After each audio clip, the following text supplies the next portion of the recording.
Oh, the truth is in the house. This is First Amendment stuff, because without the clear First Amendment, we can't warn each other about life and death issues, because that's what this is about. You think I'd be buying a decimeter at $400 if I didn't think my life was worth that much, or yours?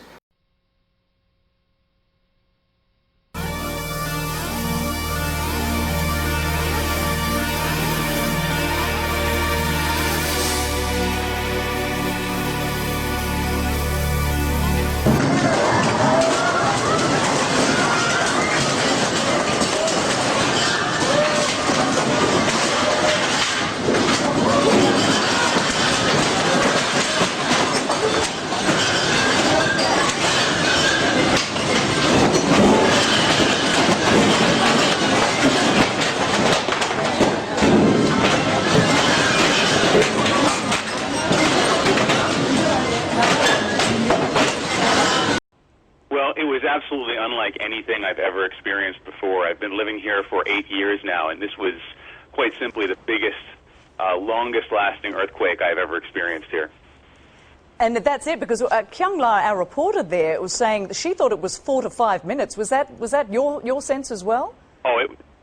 Yes, the ground was rolling for an extended period of time. I wasn't exactly sure what to do or where to go. I'd never been prepared for anything like this. My wife and I stood outside and basically held on to the outside of our house. You couldn't even stand up. I mean, literally at the peak of these waves that were washing over the ground, you literally could not stay on your feet. You had to kind of crouch down in a ball or put your back against something so you didn't fall.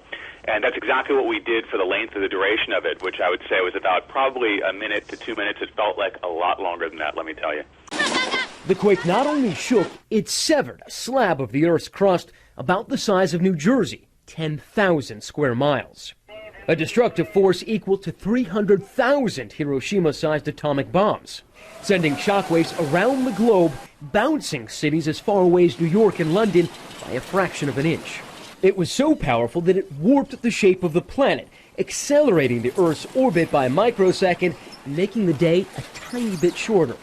The fault area, roughly 300 miles long and 30 to 40 miles wide, just west of Japan, slipped about 60 feet.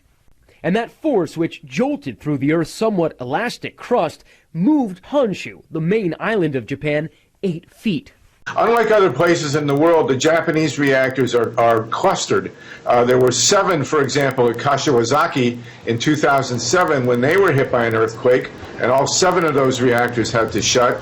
There are 2 separate multiple facilities at Fukushima, and now we have Onagawa as well. You remember that 11 reactors were shut when the earthquake came. We don't know how many of those reactors are suffering from severe engineering and operational problems, but it looks like far more than was originally believed. I can't imagine that they have sufficient personnel or resources to properly deal with this. And it is a very, very dangerous situation.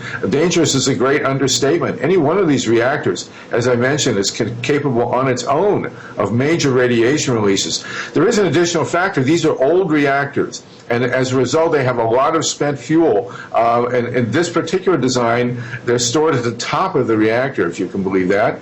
And so they're very, very vulnerable, not only with the ongoing operation of the reactor core, but also with what may happen to the highly radioactive spent fuel.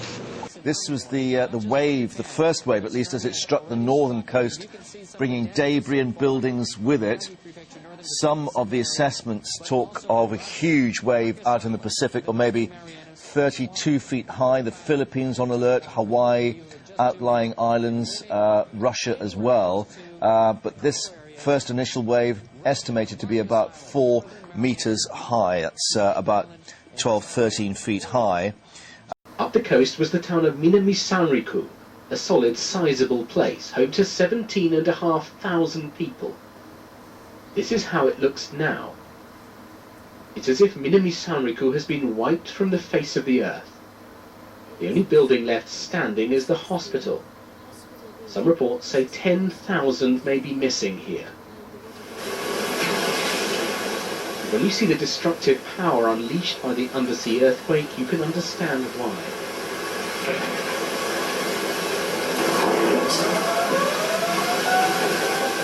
This is new footage just released today. It's of the moment the tsunami hit Kensanuma.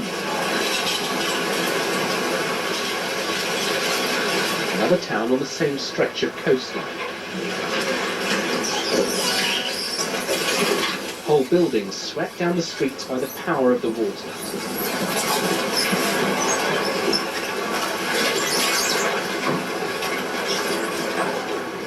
And this is how Sendai looks by daytime. A giant petrochemical complex spews smoke into the sky. Sendai was the closest city to the epicenter of the earthquake, so its citizens had little warning of the wall of water that was coming. This used to be farmland. Whole villages stood here. 200 bodies are said to have been found on the shore, and it's hard to believe there won't be many more. From Santa Cruz, California to Brookings, Oregon, tsunami-driven waves pounded the west coast. In Crescent City, California, the harbor was torpedoed by waves 6 to 8 feet high. One early damage estimate, $50 million. How many boats did you lose out here? We got about 50 that are tore up. Obviously, our dock structure is totally destroyed. 20 miles south, waves swept one man out to sea. He has not been found. These reactors were not designed to sustain a 9.0 earthquake, even though people knew it was a possibility. We have an ongoing crisis here. These reactors are not yet under control. There's no guarantee that they'll get them under control. It's not safe at all. Those reactors should never have been built. I was in Japan in 1975, 76, and 78, and exactly this kind of scenario was discussed. People said you should not build these nuclear plants because something like we're seeing now could happen, and the government and the industry said no, we will have it under control, and we clearly see now that they don't have it under control. You have to remember this is the second time in less than 5 years that an earthquake has hit a major nuclear facility. The Kashiwazaki facility was hit with 7 reactors in July of 2007. Serious damage was done, not as serious as we see today, but nonetheless, this is an endemic problem that we knew was happening all along. There were many, many people in Japan that argued against these reactors being built, and now we're seeing the consequences. This explosion, these dramatic pictures, are only the tip of what could be a horrific scenario from this out-of-control reactor. This is an extremely serious situation, and we're not out of the woods yet. Here's why. This type of plant has a containment building on the outside, and inside a protective vessel that houses the red-hot nuclear core. To control that core, to keep it from overheating and melting, water is pumped in and out. That's critical for a nuclear reactor. If your water supply stops, in a car, the radiator heats up, your engine seizes. In a reactor, the reactor heats up, and it could blow. But the earthquake cut off electricity to the nuclear plant. Backup systems failed, so operators couldn't pump cooling water in. A buildup of steam and gas was vented into the building, and then that explosion. The worst-case scenario, the core overheats and melts down right through its vessel, releasing radiation into the air. Carried by the wind, those breathing in those invisible particles in a 20 to 50-mile range could increase their risk to certain cancers dramatically. That is why the Japanese started the unprecedented step of injecting seawater into the core to cool it. That reactor being injected with salt water is essentially lost. It's an indication of how close to meltdown it has been in the past several hours. The utility also admits that it has released some radioactive gas as well. And tonight, word that the cooling system has failed on a second reactor. There's a problem with a third reactor as well. The government has ordered that power company to make some changes to try and get both of those reactors under control. Japanese officials say they are facing the possibility of multiple nuclear meltdowns following Friday's 8.9 magnitude earthquake. The warning comes a day after an explosion in Unit 1 at the Fukishima Daiichi nuclear complex. Officials began venting radioactive steam to relieve pressure inside the reactor vessel that houses the overheated uranium fuel. They knew there was a risk of explosion, but chose to do so because they needed to keep circulating cool water on the fuel rods to prevent a meltdown. Japan's chief cabinet secretary says Unit 3 now faces a possible meltdown, and there's the danger of a hydrogen explosion. Yukio Edano said neither reactor was near the point of complete meltdown, and he was confident of escaping the worst scenarios In a complete meltdown, the power plant systems collapse and it loses the ability to keep temperatures under control. That could release uranium and dangerous contaminants into the environment and pose major widespread health risks. Dano said the radioactivity released into the environment so far was so small it didn't pose any health risks. More than 170,000 people have been evacuated from the region near the reactors. Up to 160 people close to the reactors may have been exposed to radiation. I do not believe the Japanese government when they say that no one is at risk. They're saying no one's at risk, but simultaneously they're evacuating people. Hours after the tsunami struck the nuclear plant, Japan's leaders were helpless and in disarray. That's the picture that emerges in a new report based on the testimony of people who witnessed it. Tetsuro Fukuyama was the prime minister's advisor. The normal lines of authority completely collapsed, he told investigators. We managed on an emergency mission basis. Huddled in an emergency bunker, Japanese officials struggled to grasp the size of the catastrophe. As we listened to our top nuclear experts, said Fukuyama, we politicians had no idea what they were talking about. Would this be another Chernobyl or 3 Mile Island? No one could give us a straight answer. Terrified doesn't begin to describe how we felt, he said. Months later, when we learned the reactors had in fact melted down, I was overwhelmed by our inability. Dano said the radioactivity released into the environment so far was so small it didn't pose any health risks. More than 170,000 people have been evacuated from the region near the reactors. Japan's chief cabinet secretary says Unit 3 now faces a possible meltdown, and there's the danger of a hydrogen explosion. Meanwhile, the number of Japanese nuclear reactors under states of emergencies rose by 1 to 6 Sunday, 3 at the Daiichi complex, 3 at another nearby complex. Matt Friedman, The Associated Press.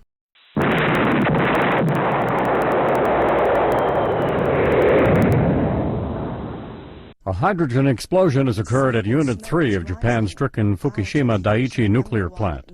That's according to Japan's chief cabinet secretary, who says the blast was similar to an earlier one at a different unit of that same facility.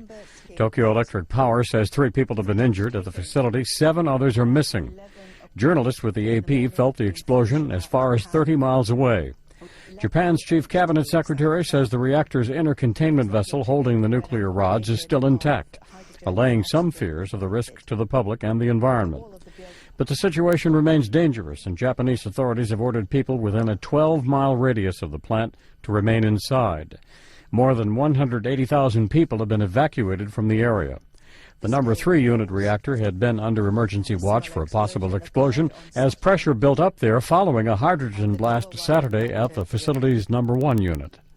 Brad Thomas, The Associated Press. The other point that you've missed, or that people missed, is that there were a huge number of spent fuel rods sitting right on top of the reactor. So when it exploded, and everybody saw it exploding, all of those fuel rods went up in the air. And anyway, as we now know, it has melted down. The similarities with Chernobyl are quite real. And in fact, in a way, this is a much worse accident than Chernobyl. And the reason is that there are a lot of people living nearby. The population of the 100-kilometer zone is about 3 million, and out to 200 kilometers there's another 7 million people. And the contamination out to those distances, according to the IAEA, is about 1 megabecquerel per square meter. Now that's an awful lot of radiation. That's 1 million disintegrations per second per square meter of land, which is about twice as high as the Chernobyl exclusion zone. So there are going to be an awful lot of deaths, an awful lot of cancer. According to the data that we were able to obtain, we concluded, as we said earlier, that the container vessel has not been damaged. And the container vessel's pressure as of 11:13 had rose to 380 kilopascals, and in 11:55 it was 360 kilopascal. So the internal pressure is stabilized, and as I said earlier, I had the director of the power plant had reported about the safety of the vessel, and so this data underlines that. And as for the radiation monitoring data, in the service hall of the power plant as of 11:37, 50 microsievert per hour of radiation was observed, and around the entrance of the power plant at 11:44, 20 microsievert per hour of radiation was detected. So there is not much difference or development taking place in terms of radiation. I have got data that shows that there are increases in radioactivity even to the south of Tokyo. So given the large population of Tokyo and the population in the next section close to the site, there have been exposures to radionuclides. The main problem, of course, is not the radionuclides that show up on the gamma radiation monitoring systems, but the alpha-emitting radionuclides like plutonium and uranium, because these are invisible. They're not being detected. And I have to say that we're not being told everything.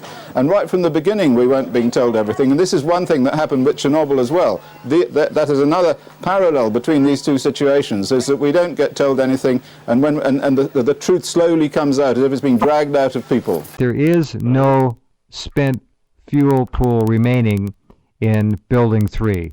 It was blown to smithereens. It's gone. Nothing there. Yeah, that's a vast amount. I mean, we're talking about something like, I believe, there's something like 1,500 fuel rods inside each of the pools inside these buildings.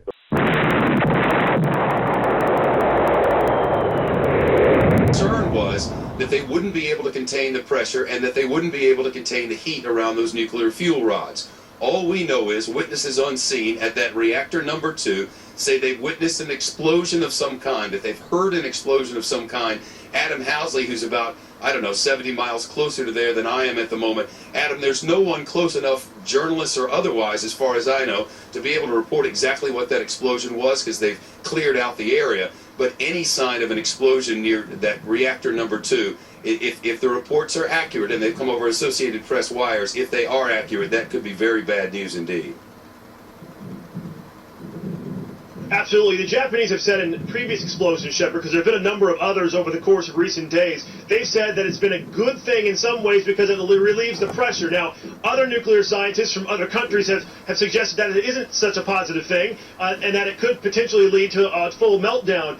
As you mentioned, there is no media really in that area. They've all pulled back. There are a couple of cities near there where there are some media that we've stayed in touch with and have heard from. Yesterday there was an explosion up there. They said they actually felt that explosion, Shepard, so I'm curious to see what reports come out today. Did they feel it today? In fact, it may have even set off a tsunami warning yesterday when that explosion happened. That's the theory, because we were down here when the tsunami warning sirens went off. So, Shepard, we're curious to see what's happening there. Again, the U.S. military also watching this extremely closely because we have a significant number of elements in this area. The nuclear scientists that are involved with the military are also helping out, Shepard. They're doing flyovers. They're doing all sorts of scientific studies of their own as everybody watches what happens at these locations to our north.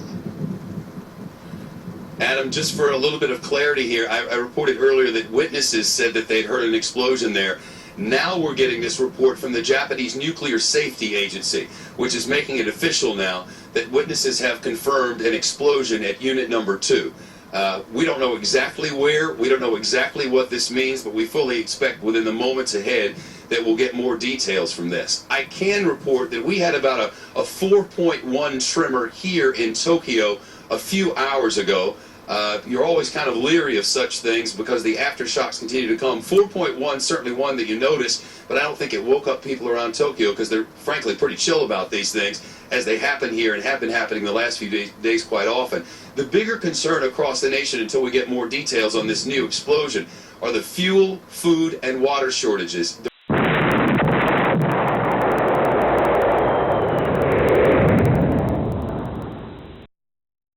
The thing is out of control, and we have a sort of science fiction scenario now. I think it's going to be very, very bad for Japan, but at the moment I don't think it's going to be quite as bad for the rest of the world. Luckily, because there's a very large Pacific Ocean between Japan and the next major landmass, although I have to say there are increases in radioactivity occurring now in California, just in the last information in the last few hours. Yesterday, Germany decided to shut down 7 of their oldest nuclear reactors for inspection. So everyone was wondering what President Obama would say about the 104 reactors here in the United States.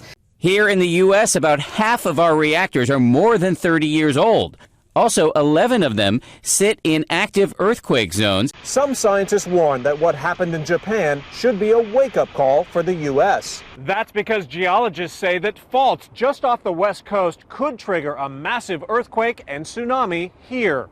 The Cascadia subduction zone closely mirrors the area where Japan's quake let loose. The last earthquake here was more than 300 years ago, and geologists say we're overdue for a big one. The earthquake could be as large as a 9 or a 9.1. That is, it could be one of the largest earthquakes recorded in the seismograph era. The could it happen here question taking on new and troubling meaning tonight. Nuclear regulators naming Indian Point, the power plant up there in Westchester County, as the nation's riskiest for core damage in a possible earthquake. The plant's just 40 miles north of Manhattan, a distance that Mayor Bloomberg claims is far away from New York City. Just 40 miles. In the Westchester County community of Buchanan, Jeff Pegues is there for us tonight. Jeffrey? And Bill, 8% of the U.S. population lives within 50 miles of Indian Point, and that's in part why this report is getting so much attention. The Nuclear Regulatory Commission concluded that should there be an earthquake in the region, Indian Point could be in danger.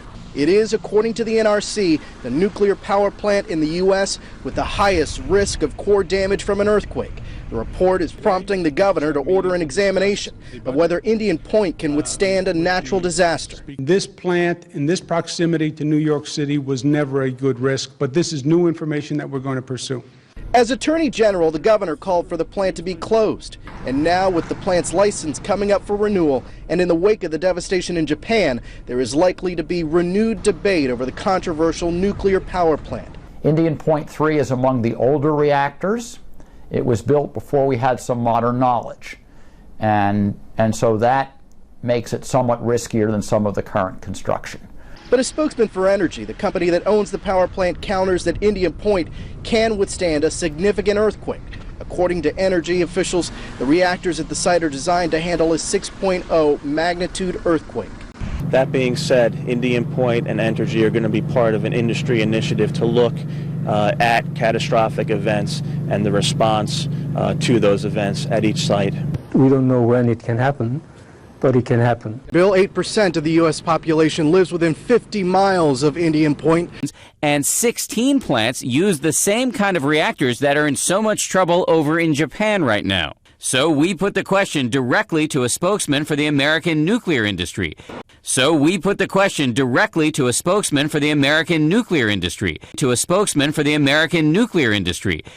he look Americans in the eye and say our plants are safe in the event of a catastrophe? I can absolutely look every American in the eye and make the solid statement U.S. nuclear power plants are safe.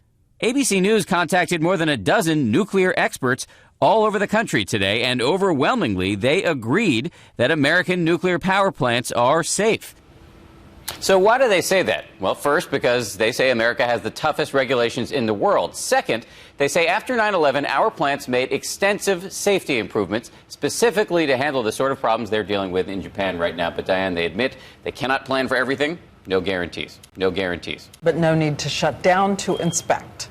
Not thus far, they say. There has been concern about how much radiation might come here.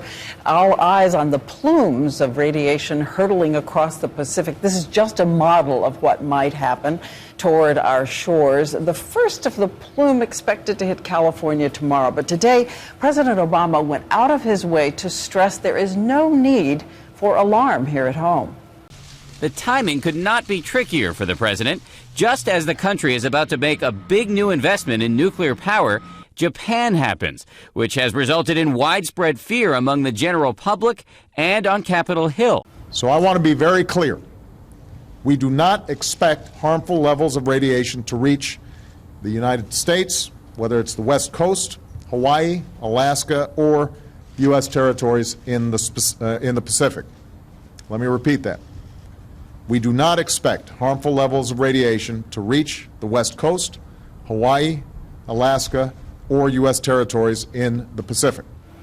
The president asking Americans to stand down from their alarm. And at the same time, the U.S. is deploying radiation detectors up and down the West Coast to make sure this is the case. Neil Karlinski in Seattle tells us about them. It may not look like much, but if radiation from Japan makes its way into the air over the western U.S., this sensor south of Seattle will be among the first to know it.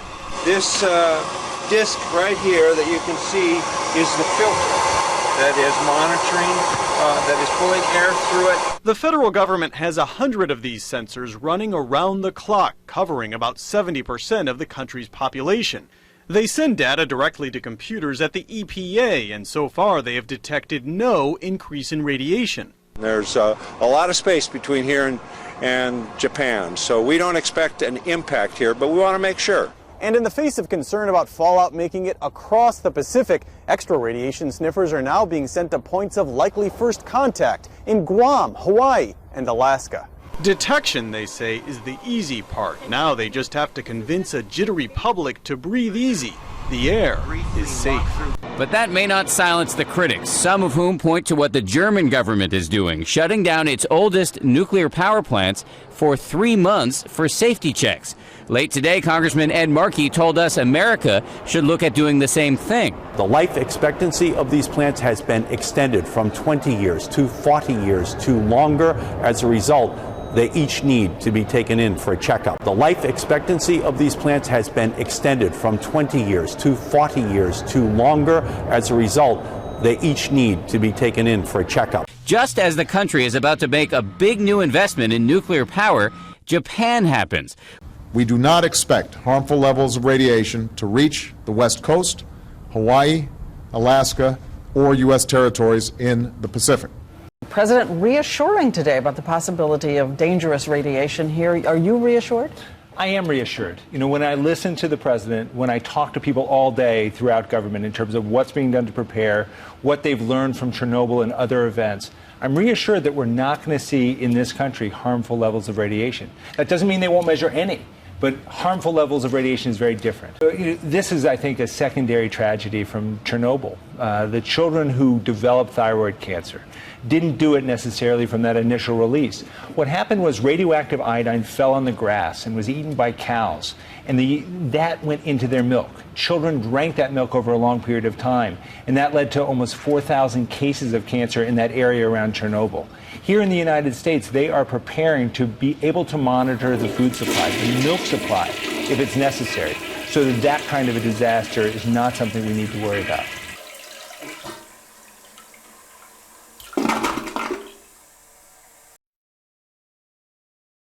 In my opinion, it's going to finish the north of Japan off. I don't see what they can do about it. They're going to have a very large exclusion zone. The cost is going to be absolutely phenomenal. So the nuclear industry, I think, is finished. But then I thought that after Chernobyl, to be honest, and what happened there was that there was a massive cover-up, an international cover-up by the nuclear lobby of all the health effects of the Chernobyl accident, which is only just coming out now. We now know, as a result of research, that at least 1 million people have died as a result of the Chernobyl accident, yet we still have the nuclear industry telling us that only a few liquidators died and there really wasn't any problem except thyroid cancer in a few children, and that can be cured. That was a pack of lies, and I think we're going to get another pack of lies after this, so people should watch out. Yeah, they do raise the dosages ratings whenever there's a leak, and it's sort of a rubber band sort of a measure. So, and it's always about cumulative effect. It means, sure, single exposure, yeah, you can take a lot, but we're talking about year after year. How many liters of milk do you drink a year, or especially for children?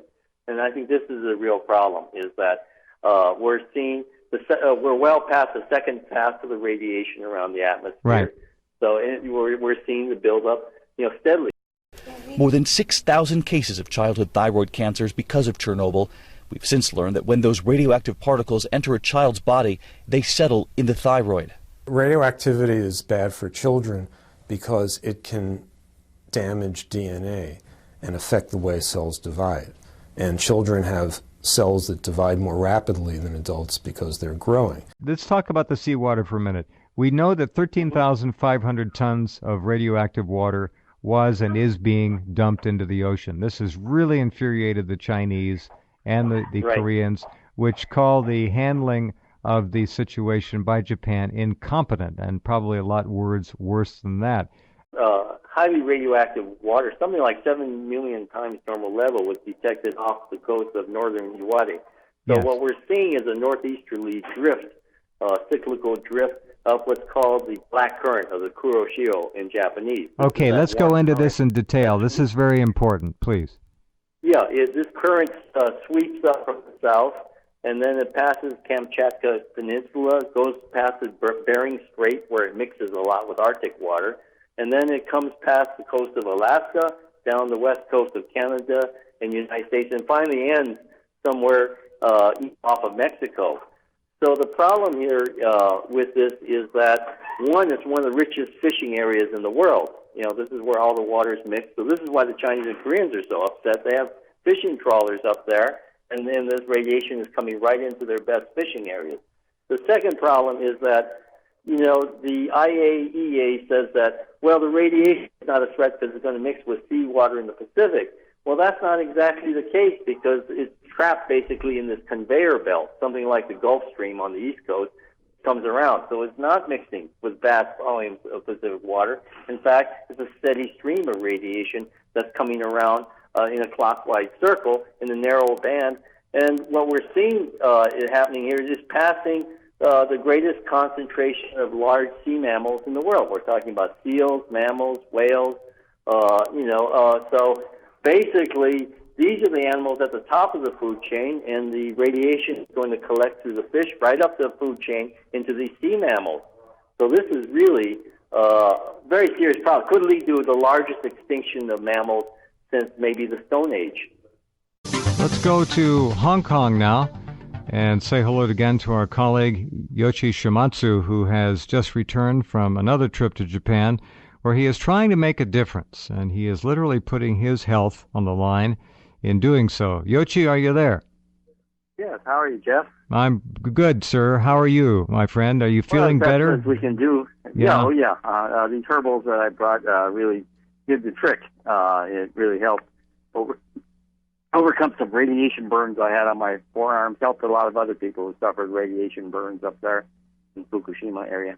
How did you get the burns? What was the actual mechanism? Well, I was working outdoors on, as you know, on a phyto-decontamination project, basically using plants to remove radiation from soil, doing a lot of land clearing and planting of seeds. And TEPCO was making these huge, unannounced nighttime releases. Right. They call it venting. But by midday, I could taste something in the air. It was very salty. Spat it out and realized that, TEPCO was doing something. And sure enough, later, on your site, after this event, I saw the videos, the links to the videos there. Oh, yeah. And sure enough, it was the same stuff coming through. And then I found out that people, as far as, let's say, 130 kilometers apart, nearly 100 miles apart, were also suffering radiation burns, some of them right through their clothing. And then this one lady, environmentalist, she went to her doctor, who gave her a shot of steroids, and she said it didn't help at all. But the herbals I gave her definitely helped. And then, we use that with a vinegar and salt bath, basically to transport the radioactive cesium, which is basically a salt, out from your skin, out from the pores of your skin, out from your blood. And that basically ends the swelling and the pain. It's very painful because it hurts right to the, into the bone. And, you can actually feel it sort of inside the marrow. It's very irritating, and especially dangerous now in the summer because people are not wearing jackets and so on, so it's easy to get burned. And I think the combination with UV from sunlight is very, very bad. For some reason, the two work together to optimize, this sort of thing. So, I don't know, very serious stuff. So, it's, the situation that's worse than Chernobyl, and now over the summer it's starting to look like a Hiroshima or something with the radiation burn. Let's say they've got some of the top lawyers in the world. Right now, all across the world, GE, Hitachi, TEPCO have got like hundreds of lobbyists in disguise as this sort of expert, as risk experts and so on, with different titles that they've hired. They're going to every media in the world. They're taking editors and publishers out to lunch and dinner, and God knows what kind of deals they're offering these people. And so, this is happening right now, and that's why much of the American media is quiet. A lot of the Asian media is starting to tone down their coverage right now because of this vast lobbying effort, which is must be multi-millions of dollars, hundreds of millions of dollars. Well, the basic thing that they're pushing, from what we can detect from all these media sources, is that the message that are coming out is that nuclear is still, despite this crisis, is still the only clean green energy out please. there. And we have no choice but to rely on Yeah. nuclear. This is the message that they're coming out with. There is nothing green about nuclear energy. Nothing. It's the antithesis of green. It is probably quite capable of, as you mentioned, the first major extinction event in a long, long time. Yeah. I think this is the problem. It never goes away. Other power systems, they shut down. But nuclear just keeps heating away, keeps irradiating us. It doesn't stop. And I think this is a problem that is going to be dogging the next generation too, not just ours. Yeah. All bets are off on this one, folks. Anything goes. You're totally right. Today, we reached an important milestone in our work at the Fukishima Daiichi nuclear power station. I am pleased to report to you the extraction of fuels from the unit number 4 spent fuel pool has started on time and progressed safely. It's going to take 5 days to a week or longer to fill that casket. The casket holds 14 fuel rods, 14 fuel assemblies, okay? Mm-hmm. And the most they could do is 3 a day. Probably going to be more like 2 a day. And these are long days. These are 10, 16-hour shifts. And that's to fill one casket, 14 rods. Very slowly. And they only have 1,500 of them, okay? 1,500. Now, it turns out they finally reported that there's 202 of those rods are brand new. These are the brand new MOX fuel rods made with war-grade plutonium. Uh-huh. So no wonder they're in a hurry to get those out of there, because if those go up, we're finished. We're cooked. I knew there were some new ones in there. Those are the ones on the top, the newest ones stored on top that they were going to insert into the newly lined reactor 4. So they were turning 4 into a MOX reactor as well as 3. Yeah, there was a secret program to put a new shroud on they tore out a relatively new shroud that was only in operation 18 months. GE and Hitachi had an engineering team that was secretly, they tore that one out, left the pieces down below at the bottom of the reactor building, of the reactor structure, and they put in a new lining. Now, my theory is that they either left, I believe they must have put some new rods down there to test it, and that's what cracked the floor. Those things that are burned through. Are you prepared? That's my theory. Interesting. But anyway, there's 202 rods of brand new super MOX. This is a MOX made with highly enriched weapons-grade plutonium sitting on top of reactor and the spent fuel pool of reactor 4. Okay, they never disclosed this before, that there's 202 new rods among the 1,400. So obviously they've got to get those out because those pose a threat of a fusion reaction, okay, not just a fissile reaction. Enough tritium gets produced in there, a fusion reaction, and that's probably what caused the fires. Those are the rods that probably caused the fires. They weren't hydrogen fires. They're very odd, really weird flames coming out of there. Those were sort of minor fusion reactions that were going on, which could have triggered a total chain reaction and explosion. Well, they tried to pass off. They tried to pass off the explosions in buildings 1, 2, and 3 as being hydrogen explosions too. Yeah, total lies. Hydrogen is so weird. Yeah, the reactors weren't cooled and they blew. They just blew up. Yeah. Boom. Yeah, that is their modus operandi. Before they made any attempt to open any of the more highly concentrated, contaminated areas, they will do massive amount of venting. Okay, and that's important to remember. It's important to remember now, okay, when they're opening up spent fuel pool 4, if something goes wrong, they've got to make sure all of the reactors, all the nuclear storage facilities are vented to reduce the probability of a chain reaction, of other places catching on fire and exploding. So what I am suggesting over the last 2 weeks to 10 days, massive aerial releases whenever the wind is blowing toward North America. Some of it goes to the Abukuma Mountains and comes down, drifts down at night over Japan. But that certainly would explain the unprecedented November tornadoes in the U.S. Midwest. It would explain the things happening in Sydney. People were hearing sonic boom like thunderclouds over Sydney. We've discussed before how radiation travels on electromagnetic lines, field lines down to that part, the southeast of Australia. That would explain this vast uplift of hot air from the nuclear plant, would explain why snow is falling yesterday, today in western Japan, 2 weeks and an average like of 2 or 3 months before normal, okay? Before normal. You know, the snowfall in Japan, in western Japan, this is far away from Fukushima, but basically there's so much uplift coming out of Fukushima, it's sucking in cold air from Korea and Siberia into western Japan, which is freezing the warm air over there and bringing snow, unprecedented since records have begun. Freak weather events happening much earlier than usual, and there's just so much mounting evidence that Fukushima is related to these vast changes in climate and in unnatural phenomena, climate phenomena, since March 2011. Worst case scenario, we are there and then some. Couple things I didn't touch on. Number one, burning and incinerating and disposing of all of the radioactive material. They're scraping up the ground. Where do you put that stuff? Where are they putting out? They burning a lot of it. They're dumping a lot of it in the Sea of Japan. Nobody wants this stuff, and I'm sure that they're offering mega bucks to dispose of this stuff. So that needs to be kept an eye on. Where's all this stuff going to go? You know, you can wash it off, but where's the water go? Everything's going in the ocean. They seem to have a penchant for dumping stuff in the ocean. And the currents and the wind prevailing is heading right to the United States.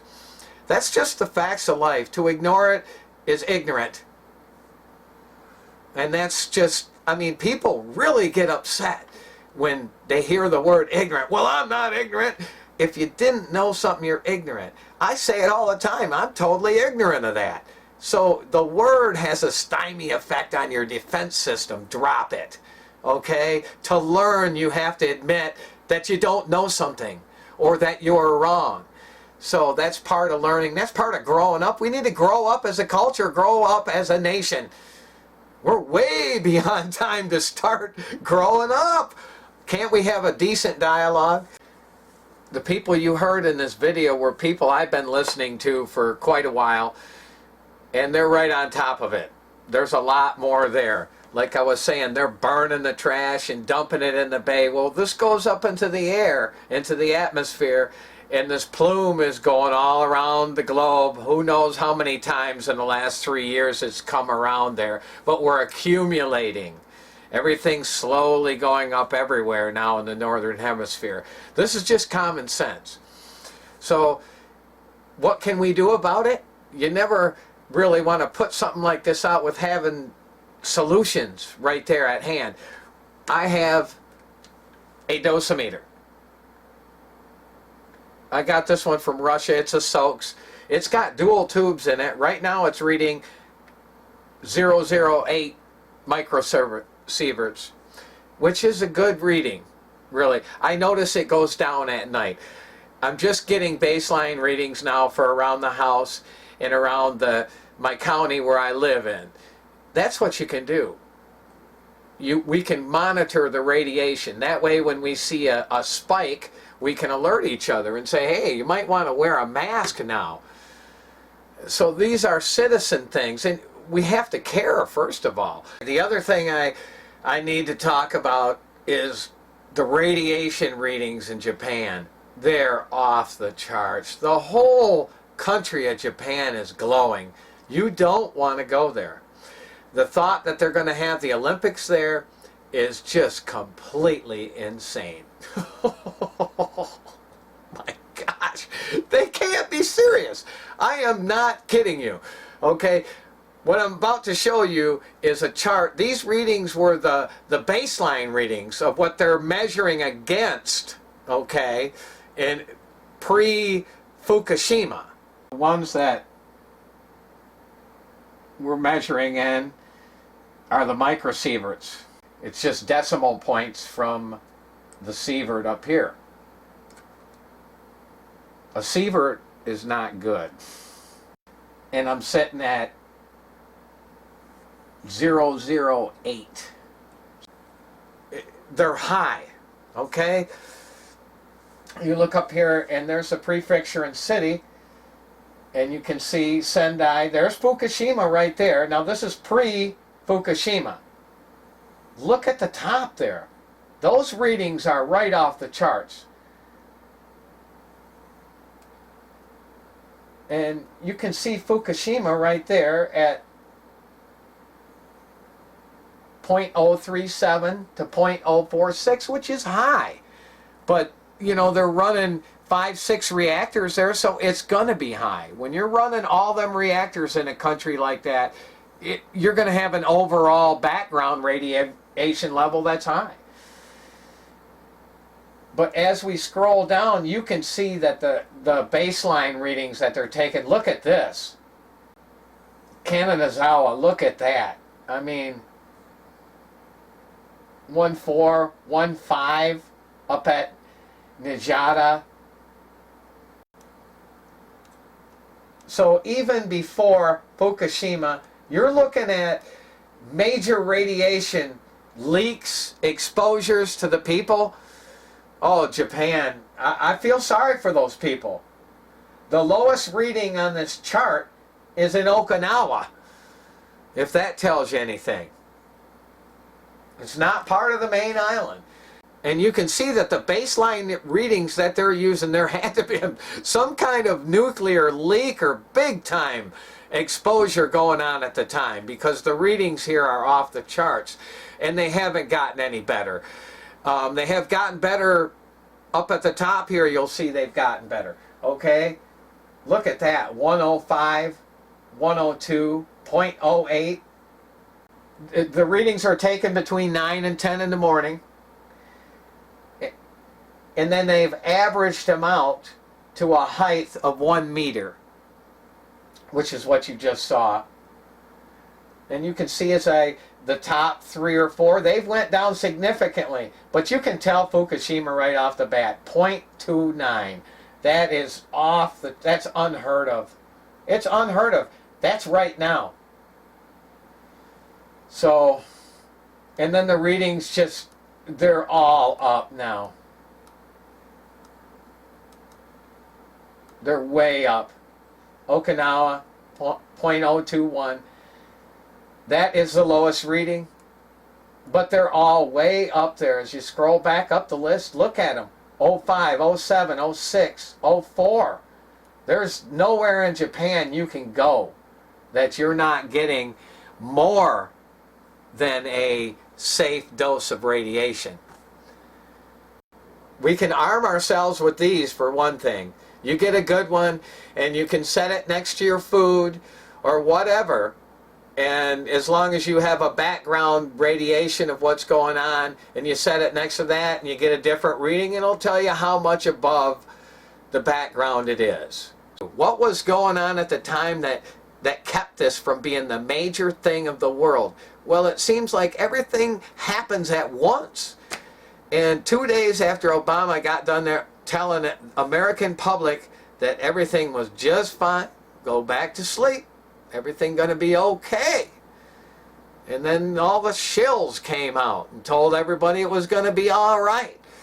2 days after that, March 19th, he committed treason. Just watch it. Today, I authorize the Armed Forces of the United States to begin a limited military action in Libya in support of an international effort to protect Libyan civilians. That action has now begun. I authorized military action to stop the killing and enforce UN Security Council Resolution 1973. We came, we saw, he died. I just can't let that go. I got to throw that in there because that was going on. The Republican primary was at its height for the presidential election, so the media's wound up in that. We got Libya going on, And then Fast and Furious at the same time. The investigation was blown wide open right about this time. So Fukushima got shuffled into the background, and it continues to be there. And they're suppressing it because they don't want people to understand this. It's like they have a death wish for us. This deserves the full attention of anyone that calls themselves an activist. You cannot call yourself an activist and not understand what's going on here or understand what has happened. This is a survival issue, which takes precedence over just about everything else. I call myself the first 9/11 activist because I never believed it from day one at 10:20. So from that time on, I didn't believe that. Now this is something that trumps that. This is even worse. And then when you look behind all the people covering it up, oh my gosh, you're going, all the money trail, all this stuff is going back to the same people. The same monsters that are in control are perpetrating some of the most egregious crimes against humanity that you can't even imagine. Why do we put up with this? It is beyond me. I'm tired of this. You email me or call me. I don't care. Either one. Let's get together. Get your dosometer. So in conclusion, I'm going to leave you with the great Manly Hall. And I'm telling you what, when you hear things in your life and then events happen that make profits out of people, well, then you want to share them with people. So I'm going to do that. The video that you'll see is the sunrise after this just amazing storm of last weekend. I've never seen anything like it in November in my lifetime. And that was an amazing storm, and after that an amazing sunset. I hope the colors shine through on that. And also there was the full moon was out all weekend, and I got a shot of that too. Enjoy listening to this man. I do. This went from 1989, and he was an older man at the time. But I'm telling you right now, sharp isn't the word for this. Visionary is the word for Manly Hall. The spirit. Over and out. Thank you. This becomes the problem of how to get rid of waste. The present situation is noticeable in practically every community in the United States and in most other countries. The stacks of rubbish reach almost to the moon, and there are some who would like to put it there, but it's not very practical at the moment because of the problems of transportation. But at the same time, we have to handle the problem of waste. We try to bury it. We take nuclear waste and put it in kegs and drop it in the ocean. We do everything we can, particularly with the nuclear waste of both industry and militarism. But here we come against something that is really serious, that most of the nuclear waste that we're trying to dispose of cannot be disposed of that way. We can't get rid of it. We can only consider the need to find a cure for it if this is possible. And instead of many of the research programs that are now going on, which bring very little to anybody, somebody should get seriously interested in what to do with the nuclear problem. And until we are able to find a proper answer, either discontinue the processes or else reduce them to an absolute minimum. There should be the first of all, that never again will nuclear materials be used in warfare. Never allowed to be used in any form except where it can possibly perhaps produce light or help some way to advance civilization. And even then, with the greatest reserve, and the first consideration being to use such powers as can be controlled, or can be found and used, or if necessary can be discontinued, whereas the nuclear energy problem is as yet unsolvable, but we still go on making the problem. we still continue trying to do something with no consideration for what happens afterwards. This slips also into many forms of industry. We have industry everywhere which is dumping dangerous waste into our water supplies, into our rivers and our lakes, destroying our fish and marine life, and polluting the oceans. Now, doesn't anybody realize that this is serious? Without science, the atomic bomb would have been impossible. Without the developments of science, the progression of nuclear weapons would be impossible. And yet, at the moment, there seems to be no sense of responsibility. Why was it permitted that science would do this to us? It certainly wasn't necessary to the advancement of knowledge.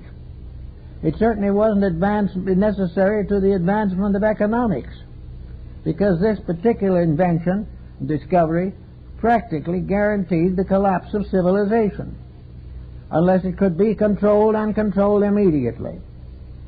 But it was not controlled, and it is not controlled, and has gone into the greatest financial cycle of exploitation imaginable, and has bankrupted most of the nations of the world that have dared to participate in it, and all the rest sit and fright of what it's going to do. Now, this is something that should not have happened. There should have been some way in which the most learned, most skillful, best schooled, most educated class of people in the world should have been able to administer progress without this happening. Something went very much amiss in this very highly prestigious feelings and department of human thought. We were supposed to be under the leadership of a rational, intelligent, progressive group of thinkers. What was the main trouble? Well, I think perhaps one of the main causes of difficulty was that the learned body failed to educate those who were going to be the customers. We did not prepare young people to live in a world of conveniences and commodities as we know them today. And as a result, we are ruining the young people, destroying their characters, and endangering the civilization to which we are a part. All this shows that something is wrong in the controls and directions of knowledge. We are not doing that which is necessary to make the thing practical and work. Perhaps the thing that was most necessary today in the world of higher learning is integrity. And with all our skills, we have no course on the subject. We do not enforce rules of ethics, morality, or integrity upon knowledge or upon any group of people in society.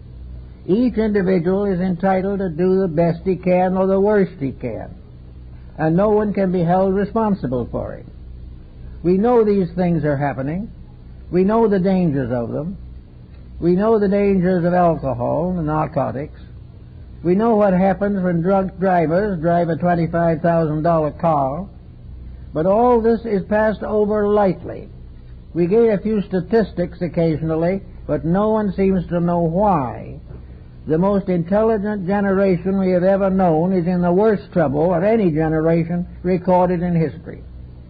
We have had more deaths, more wars, more plagues, more earthquakes, more social disturbances in the 20th century than in most of the previous world put together. We find the inhumanity to man is greater than it has ever been. What is the matter?